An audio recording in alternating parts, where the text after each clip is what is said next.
자, 오늘 정치 스타 K 빼찌다신 분 모셨습니다. 박수영 의원 모시겠습니다. 어서오세요. 네, 안녕하세요. 오랜만입니다. 오랜만입니다. 자, 박수로 환영합니다. 감사합니다. 네, 그동안 활동이 아주 활발하셔가지고, 예. 여러 번 모시려고 했는데, 너무 바쁠 것 같아서, 오늘에야 모시게 됐네요. 제가 진짜 인상적으로 이렇게 기억에 남아요. 우리 박수영 당시 후보죠. 국회의원 후보 사무실에 가서 인터뷰를 하는데 20대 젊은 청년들하고 쭉 둘러앉아서 인터뷰를 토크쇼처럼 했어요.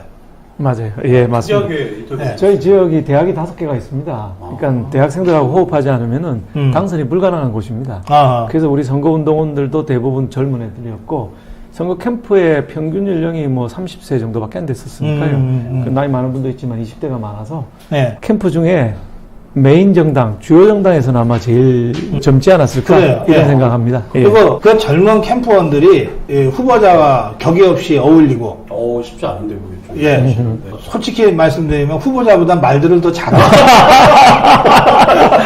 포인트가 거기에 있어. 방점이 거기 있어요. 그래서 하시려고 지금 실패하지. 이름 박수영, 미랑박씨. 생년월일 1964년 1월 7일. 올해 나이 57. 네. 57. 네. 저랑 비슷한 40대가 아닙니다. 외모로만 보고 판단하지 마십시오, 제발. 남구 문현동에서 출생을 하셨습니다. 네. 사실은 외모로 보이기에는 엄친아 같은 분위기지만 사실은 보니까 한자시 달동네에서 출생하셨다 그러더라고요. 어머니가 또 초등학교 교사이셨고, 그리고 학력 부산 대원초등학교, 부산 수영중학교, 부산 동고등학교. 예, 요새 잘 나가는 부산동고등학교입니다. 예. 우리 저 김기현 원내대표. 네, 부산동고 출신. 동고 출신이에요? 네네네. 예. 그러시군요. 예. 근데 이거는 원내 부대표로는 제가 고등학교 선배이고 대학 선배인 분이 원내대표가 됐기 때문에 제가 미리 기자분들한테 또 SNS를 통해서 선포를 했습니다. 우리 선배가 있기 때문에 난 아무런 당직도 맡지 않겠다. 괜히 오해 사지 않겠다. 이후에 그 동고등학교, 명문 동고등학교를 나오시고, 그다음에 바로 서울대학교 법학, 그다음에 서울대 행정대학원 행정학 석사, 또 하버드대학교 대학원 정치학 석사, 정책학 석사, 예. 이후에 미국 버지니아 폴리테크닉 주립대학교에서 대학원 행정 박사를 취득하셨습니다. 또 29회 행정고시 합격 후에 30년간 사실 공무원으로 이제 쭉 계시다가 공무원 중에서는 청와대 대통령실, 그다음에 행정안전부, 특히 이제 경기도청에서 행정부시사를 역임하셨는데 특이하게 두 분의 경기도지사를 모시면서 그 활동하셨더라고요. 김문수 지사님, 네. 안영길 지사님을 모시면서 행정부시사로 활동하셨고, 이후에는 박세일 교수님이 만드셨던 한반도 선진화재단의 대표로 역임을 좀 하셨습니다. 21대 국회의원 선거를 고양 부산 남구 갑에서 당당히 당선이 되셨고요. 이후에는 현재 국민의힘에서 중앙홍보위원회 위원장, 전반기에는 행정안전위원회에서 지금은 정무위원회에서 위원으로 활동하고 계시고, 우리나라의 살림살이를 책임지고 결정하는 자리죠. 예결사 특별위원회 위원으로 활동하시고, 수상 내역이 있으시더라고요. 2020년에 국정감사 우수위원, 특히 이제 대한민국 최우수 법률상도 받으셨고, 범시민단체 연합에서 좋은 정치인상을 수상을 하셨습니다. 네. 아유, 감사합니다. 우리 좋은 것만 말씀해 주시는군요. 예. 그래도 그 친구 얘기 좀 해보세요. 예, 뭐 남학생 중에 제일 잘생기고 인기 있는 게 조국이었고, 여학생 중에는 나경원 제 원내대표가 최고 인기였습니다. 저는 다른 친구들하고 또 많이 친했는데 특히 원희룡 제주지사랑 많이 친해서 늘 같이 공부하고 토론하고 뭐 정치적인 고비 때마다 의논하고 지금까지도 아주 좋은 관계로 지내고 있습니다. 그러면 사실은 이제 법대시며 보통 사법고시를 준비하셔야 네. 근데 행정고시를 특이하게 하셨단 말이죠. 네네. 이유가 어떻게 된 거죠? 그래서 이제 결정적으로는 대학 1학년 때 저희가 파리 학번 들어가니까 돌아가신 고 박세일 전 한반도 선진화재단 이사장님께서 서울법대 교수로 오셨습니다. 근데 하시는 말씀이 학생들 모아놓고 여러분들이 서울법대까지 진학한 거는 여러분이 잘나서 온 게 아니다. 대한민국이라고 하는 사회로부터 얼마나 많은 혜택을 받았는지 모른다. 그러니까 그걸 돌려드려야 된다. 어떻게? 전부 다 사시 보는데 그때는 뭐 99% 사법시험 봤으니까요. 사시 보는데 그게 아니고 행정고시를 좀 봐서 문제가 생긴 다음에 해결하는 사법고시 출신 말고 문제가 생기기 전에 사전에 해결해서 대한민국을 좀 예. 발전시켜야 된다고 말씀하셨는데 대부분 학생들이 안 들었어요. 근데 이제 순진한 제가 선생님 말씀을 금과 옥조처럼 안고 또 저 혼자 이제 행실을 봤으면 되는데 주변 학생들을 모았습니다. 동기들을. 야, 선생님 말씀이 맞지 않냐? 우리가 이게 이러면 안 된다. 이래가지고 법경제학회라고 하는 박세일 선생님 전공입니다. 법경제학회라는 걸 처음 만드는데 여기 무려 34명이 행정고시를 하게 합니다.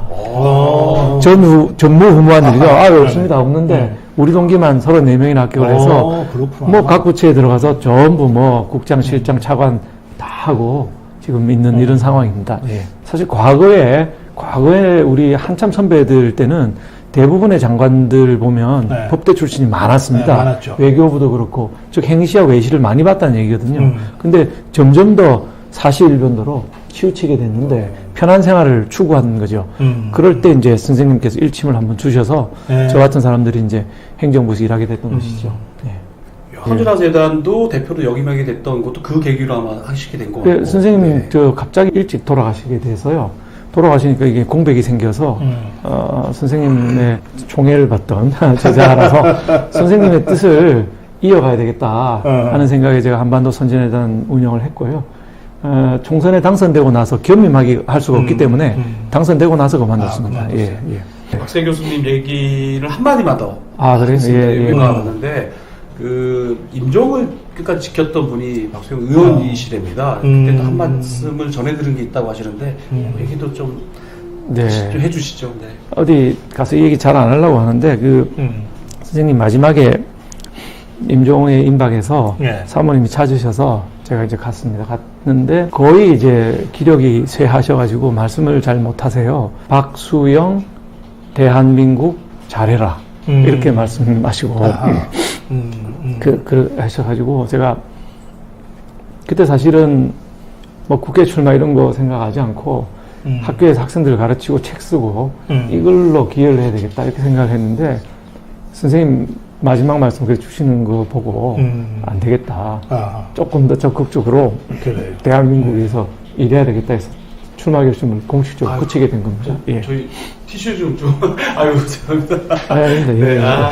예. 워낙 인연이 있으셔가지고 의원님이 성함이 박수영이시잖아요. 네네. 수영 잘하십니까? 아주 잘하죠. 잘하시는 분이 옆에 계십니다. 수영 잘합니다. 네네. 저는 수영부 출마하실 줄 알았어요. 예. 안 그러더라고요. 글쎄 말입니다. 예. 제가 태어나고 자라고 학교를 졸업한 곳이 부산 남구입니다. 그래서 뭐 수영 얘기도 많았습니다. 근데 수영하고 남구가 붙어 있습니다. 그래서 남구에 출마를 했고 뭐 학교 졸업한 게 크더라고요. 선거해 보니까 동문들이 도처에 있어서 크게 도움이 많이 됐습니다. 예. 30년 동안 이제 보니까 이제 그 공직 생활 하셨는데 에피소드가 여러 가지가 참 많으시겠죠. 근데 제가 보니까 우선으로 뽑는 것 중에 하나가 서울시장 비서관 시절의 에피소드가 계시더라고요. 그 얘기를 좀 한번 좀 해주셨으면 좋겠습니다. 예, 제가 이제 서울시장 비서관을 했는데 그 시장님이 굉장히 엄격한 분이셨습니다. 그 상주에 국회의원까지 하신 이상배라고 하는 분인데 뭐 그분 모시고 이제 일을 배우고 이렇게 했는데 그때 하신 꽤 오래전 일이죠. 오래전이죠. 제가 사무관 때니까 한참 초임 때시죠. 초임 때입니다. 네네네. 거의 뭐 한 30년 이상 전인데요. 서울시장님이 뭘 하셨냐면 토요일 나가 일요일 이용해서 달동네를 다니시는 거예요. 서울시내 그때는 64개의 달동네가 있었습니다. 64개 달동네를 갔는데 가니까 첫 번째 집, 두 번째 집, 세 번째 집에서 똑같은 부탁을 하는 거예요. 시장님 모시고 왔습니다. 뭘 도와드릴까요? 하니까 화장실에 문고리를 달아주세요. 이러는 거예요. 그래서 이해가 안 갔죠. 화장실 자기 집인데 자기가 달아야지 무슨 뭐 문고리 왜 나보고 달아달라 그러지? 이래 생각했는데 세 번째 집까지 그렇게 얘기하니까 이거 뭔가 있다. 뭐지? 해서 알아봤더니 달동네라는 곳이 집이 조그만하고 단칸방인데 화장실이 없습니다. 그래서 동네 어귀에 구석에 이게 간이 화장실을 설치해놓고 공동 화장실을 쓰시는 거예요. 가봤죠. 가보니까 정말 그 중에서 예산 절감한다고 그랬는지 문고리가 없는 거예요. 그때는 뭐 핸드폰도 없을 시절인데 아침에 한 20명 가량이 러시아어가 있지 않습니까? 아침 시간에 그렇죠. 줄 서서 줄을 쭉 서서 어. 기다리면서 신문 보느라고 바스락 소리도 나는데 안에 앉아 있는 분 얼마나 불안하겠어요. 그러니까 수건이 문고리다가 그때 알아보니까 그게 한 40원 정도 하는 문고리였습니다.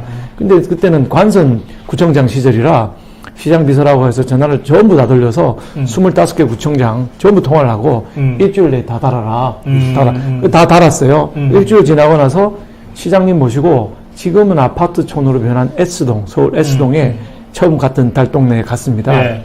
근데 그 부탁을 했던 첫 번째 부탁을 했던 할머니가 저한테 90도로 인사를 하면서 너무 고맙다는 거예요. 너무 고맙다. 얼마나 고마우냐. 내 이마에서 주름살이 없어질 정도로 고맙다. 이런 말씀하시는 거예요.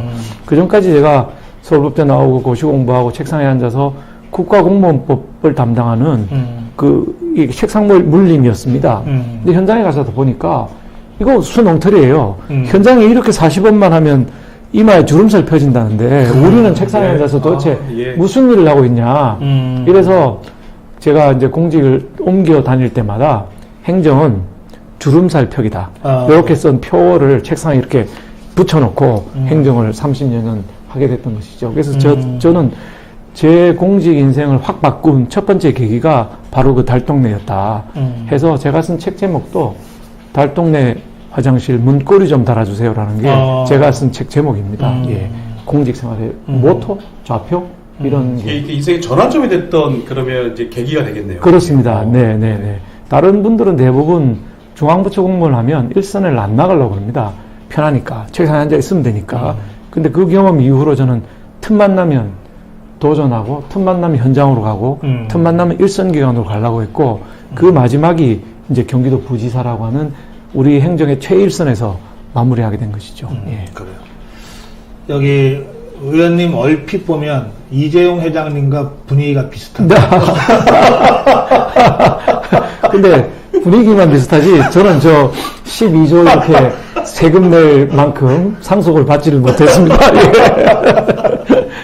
그 부모님들은 지금 아버님은 돌아가셨고 어머님은 아직 건강하게 계십니다. 네. 그러세요. 네. 그 아버님은 일찍 돌아가셨습니까? 네, 상당히 일찍 돌아가셨습니다. 네. 그래요. 어머님은 지금 그냥 네, 지금은 이제 뭐 학교 선생님 쭉 하시다가 예. 은퇴하셔서 예, 지금은 예, 계시고요. 예. 그러시구나. 네. 예. 뭐 가르치셨어요? 아니 초등학교 선생님이니까 다 가르치고 뭐 풍금도 치고 배구도 가르치고 뭐 다 가르치셨습니다. 아주 시골에서 태어나셨는데 네. 시골 중학교에서 그 당시는 제일 좋은 대학은 아니지만 사범학교 사범학교 가는 게 제일 힘들은 제일 힘들지. 인데 네. 시골 중학교에서 한 명 여성이지만 한 명만 그 해에 사범학교 진학을 하셨습니다. 그러니까 중학교에서 전교율등 하신 것을 사실입니다. 그때 뭐 전교율등 이런 개념이 없었지만은 혼자 사범학교 진학을 하실 정도였습니다. 예, 그래서 선생님 하셨는데 아주 숙명처럼 선생님 끝까지 좋아하셨고 지금도 늘 학교 얘기를 하십니다. 그런데 그 보수는 그때 선생님이 한 50년 전에 학교 선생님이라는 게 월급이 너무 적었습니다. 그럼 지금하고는 좀 아니, 다른가 지금하고 많이 다르죠. 그 학부형이 갖다 주는 달걀 없으면은 달걀 못 먹었지. 네. 그래서 선생님한테 갈 때 그 달걀 꿀미 들고 갔어. 네. 달걀, 감자, 고구마 이런. 저랑 세대가 확실히 좀 차이가 나시네요. 이제. 그럼 저기 어머님 모시고 살아야 아니면 큰형님 계셔서. 예. 자주 뵙기는 해요? 네, 어제도 뵀습니다. 네. 어제도 뵀어요? 네. 어제 어린이날인데 저는 뭐 같이 놀아줄 어린이가 없어서. 어머님한테는 어린이가 네, 제가 어린이죠. 예. 그러시군요.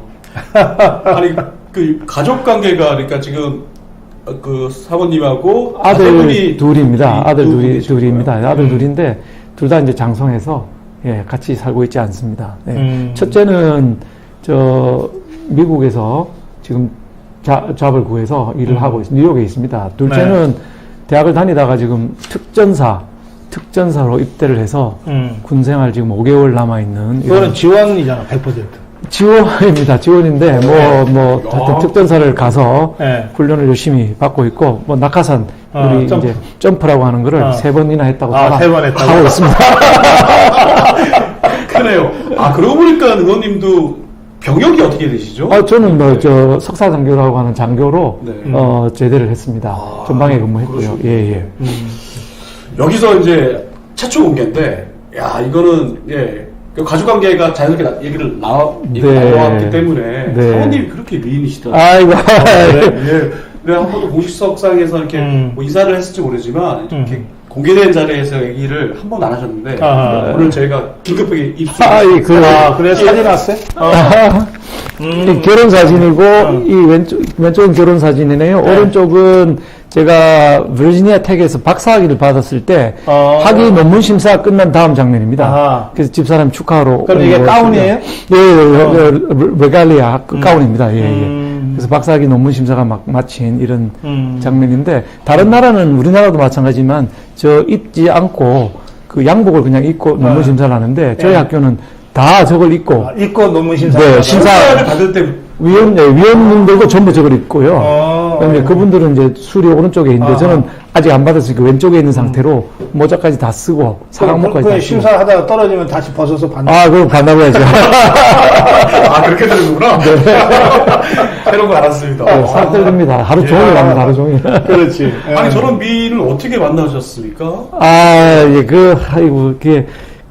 영천에 삼사관학교라서 하고 장교가 되기 위해 훈련을 받는 곳이 그래, 있습니다. 삼사관학교가 예. 지금도 있어요. 있습니다. 지금, 있어요. 네네. 학사 장교들 뭐 다 군법무관 잘 돼서 훈련을 받게 되는데, 제가 이제 행정고시 합격하고 거기 가서 훈련을 받는데, 이제 학사 같이 훈련을 받다 보니까 내무반에 8명 있습니다. 2층짜리 침대 4개가 있습니다. 그 중에 한 명, 저 내무반 친구가 제 손이처남입니다.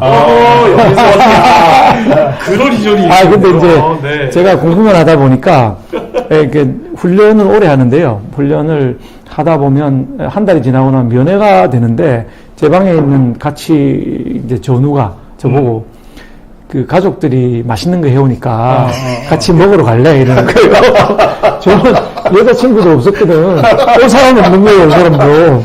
그 친구가 일부러 그렇게 데리고 간 모양이다. 그건 알 수 없습니다만 본인은 아니라고 주장하는데 어쨌든 뭐 맛있는 거 해온다는데 짬밥 지겹잖아요. 맞아요. 잘 됐다 이래 가서 이제 먹는데 굉장히 음식 이쁘게 잘 해왔더라고요. 그래서 얻어 먹는데 그 동생이 있는 거죠, 제 집사람이. 밥 들고 왔고. 밥 들고 온 거예요. 그 입에서 군대를 갈만합니다. 그러네. 군대가 갈만한 이유 중에 하나가 이런 겁니다. 또 제대하고 이제 결혼했습니다. 네. 그러셨구나. 그러면 우리 사모님은 전업주부세요? 아닙니다. 지금 대학 교수입니다. 대학 교수요? 네네. 에듀케이션, 교육학 교수. 교육학? 네네. 그럼 어디, 부산에서? 아니요, 서울에서요. 네, 수도권 대학에서. 수도권 대학에서? 네. 그렇구나. 그러면 주말 부부? 아니죠, 주중부부죠. 서울에 얼마 있구나. 저는 주중부부는 처음 들어요. 왜 이렇게 색다르게 들리죠? 주중부라는 말. 국회 때문에 월화수목 제가 서울에 있고, 그러네. 금요일 날 내려가니까, 금, 토일 부산에 있고, 그러니까 주중에 보고 주말에 못 보고, 가끔 부산 내려가서 제 냉장고 채워주고, 또 시장에 가서 물건도 사고 오고 이렇게 하고 있습니다. 네네. 그렇구나. 정말 사랑하시나 봅니다. 제 이메일 아이디 뭔지 모르시죠? 별로 알고 싶지 않은데요. 말씀 주십시오. 어떤 겁니까? 네. INKOBUBU 쉬운 말로 전문용어로 인꼬부부라고 합니다. 방송 끊으시죠? 또 하나 있는데 그 임명직 공직 생활의 마무리를 하셨던 게 경기도지사 시절이신데 그때 관련된 모습이고 경기도 부지사를 하실 때 닉네임이 경기도의 해결사라는 닉네임을 사실 보통은 지사들이 받으시는데 부지사가 받는 경우는 거의 없거든요. 그 에피소드가 좀 있으실 것 같은데. 스토리가 많죠. 저는 김문수 지사 밑에 4년 반, 남경필 지사 밑에 1년 반에서 총 6년을 이제 경기도에 근무하는데 대부분 중앙부처에 있다 내려간 사람들은 1년만 있다 돌아갑니다. 너무 복잡하고 너무 힘든 거예요. 그러니까 제가 있을 때 실국장이 37명, 과장이 347명이었습니다. 지금 더 커졌을 겁니다.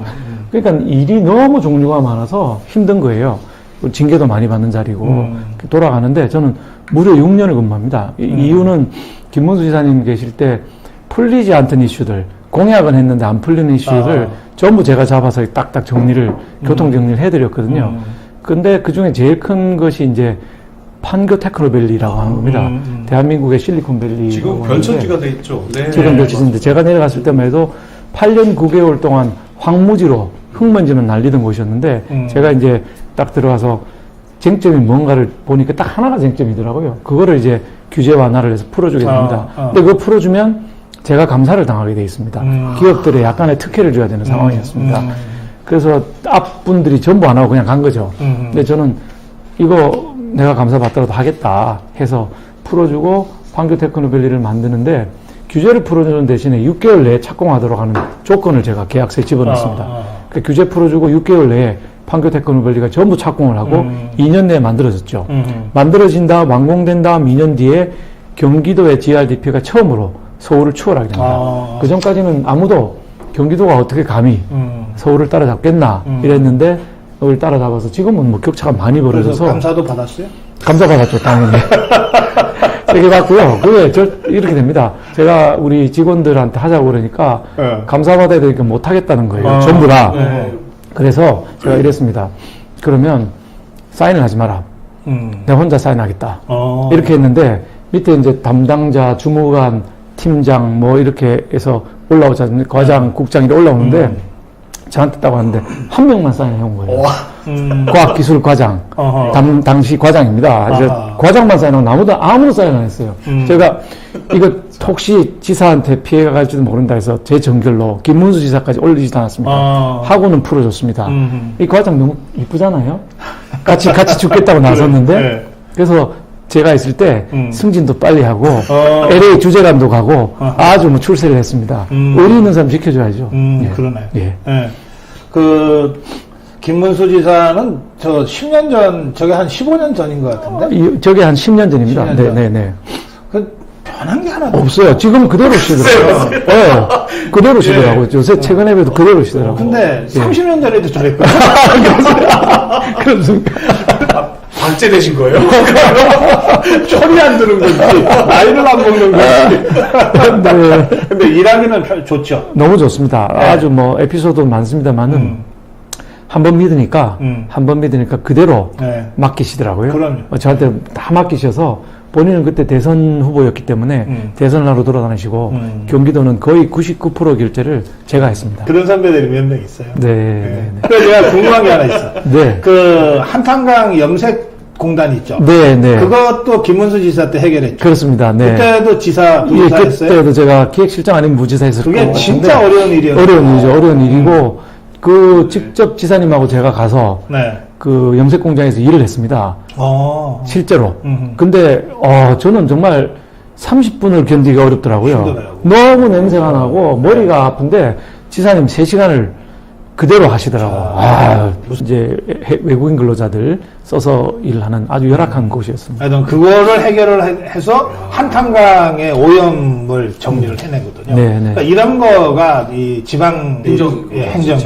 그럼, 예. 그 이해관계, 수많은 이해관계를 해결했다는 게. 예. 일선행정은 항상 위험하지만 하고 나면 보람이 훨씬 있고요.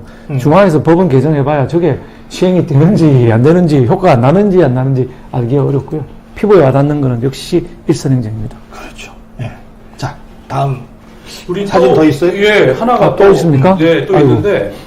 요거는 이제 이때면 남경필 지사 때신가요? 네, 메르스 때, 메르스 아이고, 때구나. 뭐, 이때도 고생했죠. 그리고 이제 유일하게 첫 번째 바닥을 경험하셨던 게 유학 시절이 있으시대요. 유학 시절이 있으신데 하버드 발음이 좀 약간 네, 좋습니다. 예, 아주 정확하게. 경상도 택했나요? 정확하게. 하버드 유학 시절. 네, 하버드 유학 시절에. 예. 근데 보통 보면 하버드 유학까지 가실 정도면 바닥이라고 생각하기보다는 굉장히 이제 또 큰 꿈을 안고 더 잘 나간 시절이라고 생각하는데, 근데 의원님은 바닥 시절이었다 얘기를 하시더라고요. 이유가 왜 그럴까요? 이 다음 바닥이라고 하긴 좀 그런데 어쨌든 이게 하버드라는 곳을 처음으로 가봤더니 나이가 제가 들어서 갔습니다. 공무원 생활 하다가 정부에서 보내주는 유학 프로그램을 갔거든요. 그래서 보다시피 제가 지금 30살짜리 근데 지금 제가 2살 때니까 한참 옛날이죠. 그래서 공부하는데 옆에 앉아서 얘가 첫째입니다. 네네. 그때는 하나만 있을 때인데요. 가니까 이게 장난이 아닌 거예요. 하버드에 온 애들이 전부 고등학교 때는 자기 학교 1등 하는 애들이 다 올 거 아닙니까? 다 벌레들이죠? 다 벌레들이죠. 근데 보니까. 너무 숙제 읽을 거 이런 게 많아가지고 새벽 3시에 자야 되는 거예요. 그리고 6시에 일어나야 8시 수업인데 막 씻고 준비하고 뭐 밥 먹고 학교까지 가는 시간이 걸리니까 하루에 3시간을 잤습니다. 3시간을 자면서 야, 이렇게 극한 직업이 있구나 이렇게 생각하면서 갔는데 미국 친구들은 이틀에 한 번 잔다는 거예요. 내가 기절할 뻔했습니다, 정말. 그래서 그래서 공부를 해서 저걸 3시까지 공부하고 그 어려운 과정을 지나고 나니까 그 다음부터는 무슨 일이 닥쳐도 겁이 안 나는 거예요. 내가 3시까지 공부했어. 그래. 전 세계 제일 똑똑한 애들하고 붙어봤어. 이런 게 있으니까 그 다음 행정부에서 와서 일을 할 때도 겁이 안 나는 거예요. 할 수 있어. 이거 3시까지 하면 할 수 있어. 이런 식의 생각하고가 있었던 것이죠. 예. 네, 그럼요. 지금은 너무 대학 입시 여기에 목매여가지고 학생들이 진짜 호연직 이런 거 하면 거리가 좀 멀게 키워지는 것 같아요. 예. 사진 다 보셨어요? 예. 입법 얘기 좀 드릴게요. 네. 주요 입법을 아무래도 이제 국회의원이면 입법 활동이 굉장히 중요하지 않겠습니까? 이제 워낙 활동도 많이 하셨는데 쭉 찾아보니까 대표적인 입법들이 대표 발의하셨던 입법들입니다. 국회의원 사선 연임 제한. 예, 그리고 박원순 5고 등 방지법 일명 국회의원 사선 연임제한? 예. 3선만 하자. 그거 잘했다. 욕을 엄청나게 먹고 있습니다. 네. 아니 뭐 대표 발의하셨습니다. 예, 대표 또 뭐 대부분의 국회의원이 제 적으로 돌아서는 우려를 보였습니다. 예. 통과는 안 되겠지만 그래서 계류되어 있습니다. 지금. 그리고 40년 모기지 도입. 네. 그건 아주 중요하죠. 청년 주택 이러면은 전부 이 문재인 정권 들어와서는 임대주택으로 등치를 시킵니다. 청년들은 돈이 없으니 니들은 임대주택 들어가서 임대료 내고 평생 살아. 이건 안 됩니다. 그래서 청년들도 집을 가질 수 있도록 해야 된다. 이게 이제 40년 모기지라고 하는 것인데 초장기 모기지를 하면 집은 처음부터 같습니다. 근데 고정 이율로 은행에다 빚을 지게 되는 것이죠. 그걸 월급에서 매달 까가지고 가게 되는 방식인데 왜 40년이냐? 우리 이자율이 좀 높기 때문에 40년을 가게 되면 공공임대주택의 임대료보다 이 모기지의 원리금 합계액이 더 작아집니다. 그래서 임대주택에 들어가는 건 훨씬 낫죠. 집을 갖게 되니까 소유하게 되고 그래요. 중간에 집값이 오르면 그 이익은 전부 소유주가 가져가는 그렇지. 겁니다. 내가 소유니까. 네, 그 방식으로 가져간 것이고 선진국은 대부분 30년 모기지입니다. 우리보다 그래. 이자율이 낮기 때문에 30년만 가도 임대료보다 싸지기 때문에 그렇게 하는 겁니다. 그래서 우리 지금 40년으로 시작하자고 제가 21대 국회 시작할 때부터 계속 외쳐가지고 이제 뭐 곧 될 것 같습니다. 그래요. 네. 그거는 의원들도 여야 떠나서 검토해볼 만한 입법이에요. 그럼요. 네. 이런 게 실제적으로 살아있는 부동산 정책이라는 입법이 아닐까 생각해요. 그렇습니다. 특히 청년 정책이나 청년에 관련돼서 굉장히 관심이 많죠. 근데 또 보니까 특이하게 이번에 이해충돌 방지법이라는 게 제정이 예. 제적위원 중에서 240명이 찬성을 하고 기권이 9명, 반대가 2명인데 2명 중에 한 분이 의원님이세요. 유일하게. 네. 이게 왜 그런지 한번. 저 혼자 반대할 줄 알았습니다. LH 사태 이후에 만드는 법이라서 이걸 반대하면 반개혁적인 인물로 찍히게 됩니다. 그래서 아무도 반대 안 할 줄 알았고 저는 초질간 반대 목소리를 냈고 또 결국 그 본회의에서도 반대 빨간 버튼을 눌렀습니다. 그 이유가 뭐냐? 첫째는 법을 이렇게 만들면 안 됩니다. 무슨 사건이 일어났다고 번개불에 콩구 먹듯이 한 달 만에 입법을 하고 이런 방식으로 가서는 이러다가 망한 게 우리 부동산 3법이거든요. 이해충돌 방지법도 똑같이 부동산 3법처럼 여러 가지 혼란과 문제를 낳을 거라고 저는 보고 있고요. 이 인사혁신처라고 하는 우리 정부 부처에서 공무원들 재산 등록을 받는데 그게 23만 정도 됩니다. 근데 이 이해충돌 방지법에서 관장하는 공무원 플러스 공공기관이 189만 명입니다. 실효성이 없습니다. 이 189만 명을 누가 재산 관리하고 누가 신고받아서 잘 됐는지 잘못됐는지 이해관계는 있는지 없는지 평가한다는 게 189만이면요. 이거 완전히 웬만한 큰 도시입니다. 큰 도시. 근데 이걸 어떻게 관리하겠느냐. 실효성이 전혀 없고 더 큰 문제는 189만 명이라고 하는 공직자들을 잠재적인 범죄자로 보는 거거든요. 전부 다 신고해라. 높든 낮든 다 신고해라. 그렇지. 이 방식으로 가면 공무원들이 이제 일을 안 하고 나는 잠재적인 범죄자인데 걸리지 않도록 이거 열심히 읽어봐야 돼. 그 법에 따르면 공무원들만 아니라 직계 가족들. 직계 좀비속까지 다 포함하면 곱하기 한 3, 4 해야 됩니다.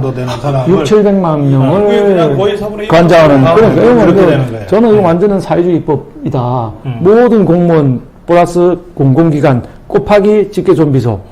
배우자의 직계 좀비속까지입니다. 이거를 국가가 관리하겠다?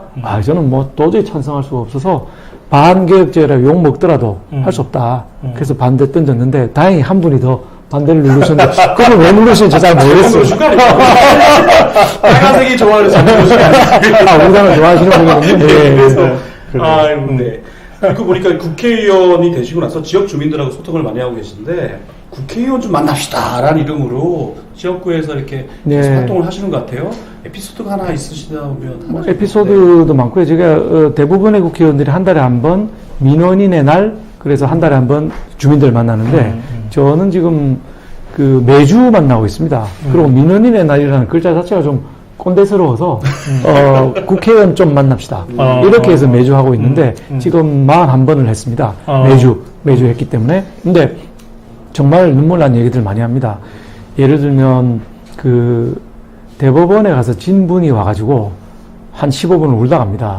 들어보면 좀 억울하고 분한 것이 있더라고요. 근데 대법원에 졌는데 어떡합니까? 근데 이분이 이제 15분 정도 울다가 가면서 안 되는 거 알지만 그래도 자기 마음 털어놓을 수 있는 데 있다는 것만으로도 고맙다. 이러고 가시는 거예요. 그래요. 최근에 일어난 일은 저희 지역에 할머니 한 분이 연세가 그렇게 많지도 않으신데 이 백신을 맞고 돌아가셨습니다. 아스트라제네카를 맞고 돌아가셨는데 맞고 사흘 만에 이제 돌아가셔야 돼가지고 그 따님이 오셨어요. 따님이 오셔가지고 이거 너무 억울하다. 그래서 이 어머니가 늘 건강하고 운동 열심히 하고 밥도 잘 드셨는데 주사 맞은 거 외에는 달라진 게 없다. 근데 정부는 인가한 게 없다. 뭐 이런 식으로 얘기하니 너무 억울하다고 오셨어요. 그래가지고 그분하고 해서 청와대 청원도 내고 1인 시위도 하고 또 이제 제가 이제 여러 가지 격려도 드리면서 제가 아는 변호사 소개해서 이거는 정말 행정소송을 벌여야 될 사항이다 해서 지금 소송을 하고 있는 상황입니다. 너무 가슴 아프고요. 그렇게 들어주는 것만으로도 절반쯤은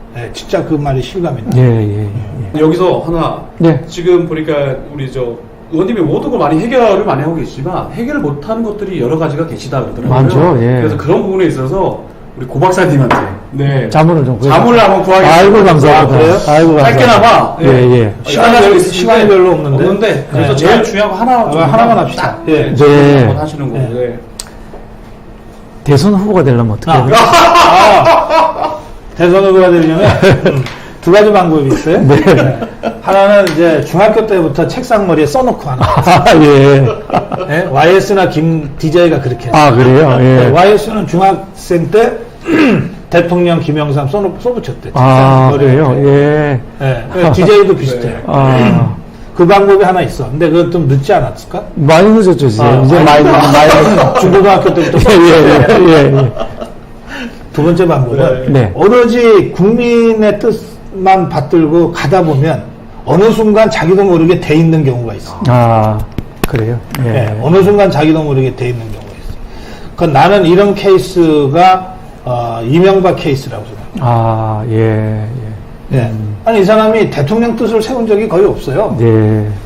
그리고 정치에 들어온 적도 얼마 안 되잖아. 그리고 국회의원 됐다가 중간에 박탈당하고 뭐 시장하고 이게 다잖아요. 근데 열심히 한 거예요. 자기가 제일 잘할 수 있는 분야. 이를테면은 청계천 이거 복구하고 버스 전용차로 뭐 이런 자기가 제일 잘하는 걸 열심히 했잖아요. 그러니까 어느덧 대통령 후보가 돼 있는 거야. 그런 겁니다. 대통령이 된 거야.